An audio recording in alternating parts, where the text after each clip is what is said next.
कहते हैं इतिहास वो आईना है जिसमें झांकने से आज का आदमी खुद को पहचान सकता है, और उस इतिहास के पन्नों में कहीं बहुत गहराई में छुपा है एक ऐसा नाम जिसकी गूंज आज भी समय के सिंहासन पर राज करती है। वह नाम है राजा विक्रमादित्य। वो एक राजा नहीं, एक विचार था, एक योद्धा नहीं, एक धर्म था, एक न्यायप्रिय नहीं, एक युग था। और जब उसका जीवन समाप्त हुआ तो शुरू हुई एक नई कहानी। शताब्दियों बाद उसी उजड़े हुए महल की मिट्टी से फिर निकली एक आवाज जो विक्रम विक्रम की गाथा सुनाने आई।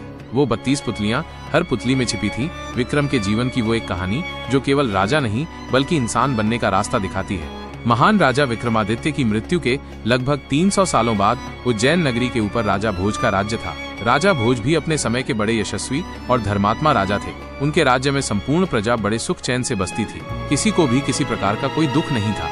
राजा भोज के राज्य में बकरी और शेर एक ही घाट पर साथ साथ पानी पिया करते थे। किसी को किसी से कोई भय नहीं था। उनके राज्य में चहु और सुख शांति थी, किसी प्रकार की कोई कमी नहीं थी।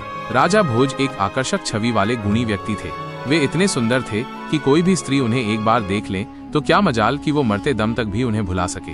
उनकी सभा इतनी भव्य होती थी कि स्वयं इंद्रदेव भी उनसे ईर्ष्या करते थे। राजा भोज के दरबार के आगे इंद्र का दरबार भी फीका नजर आता था।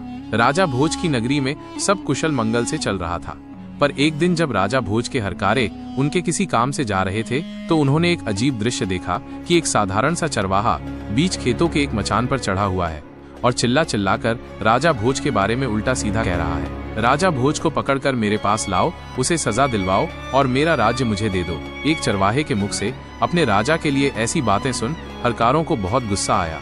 उन्होंने उस चरवाहे को पकड़कर नीचे उतारा और बोले, क्या बक रहा है तू? अगर राजा महाराज को तेरी इस हरकत का पता चलेगा तो वो तुझे तोप के मुंह पर बिठाकर उड़ा देंगे।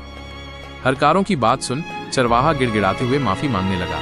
मचान से उतरते ही एकदम से उसका व्यवहार बदल गया, जैसे उसे कुछ पता ही ना हो। उसे गिड़गिड़ाते देख हरकारों को उस पर दया आ गई। उन्होंने चरवाहे को छोड़ दिया और वहां से चले गए। अगले दिन जब वे फिर वहां से गुजरे तो उन्होंने फिर वही सब देखा और सुना। चरवाहा फिर से मचान पर चढ़ा राजा भोज के बारे में उल्टा सीधा बोल रहा था। आसपास पूछने पर पता चला वो खेत किसी कुम्हारिन का था।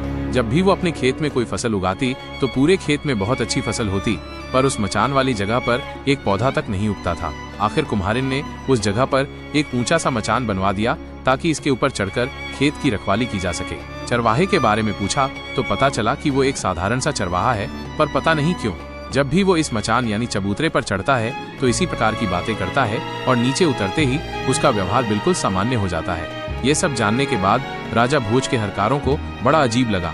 उन्होंने राजमहल जाकर ये सारा किस्सा ज्यों का त्यों राजा के सामने कह सुनाया। सारी बात सुन राजा भोज को भी बड़ा अचरज हुआ। हमारे राज्य में तो सब लोग सुख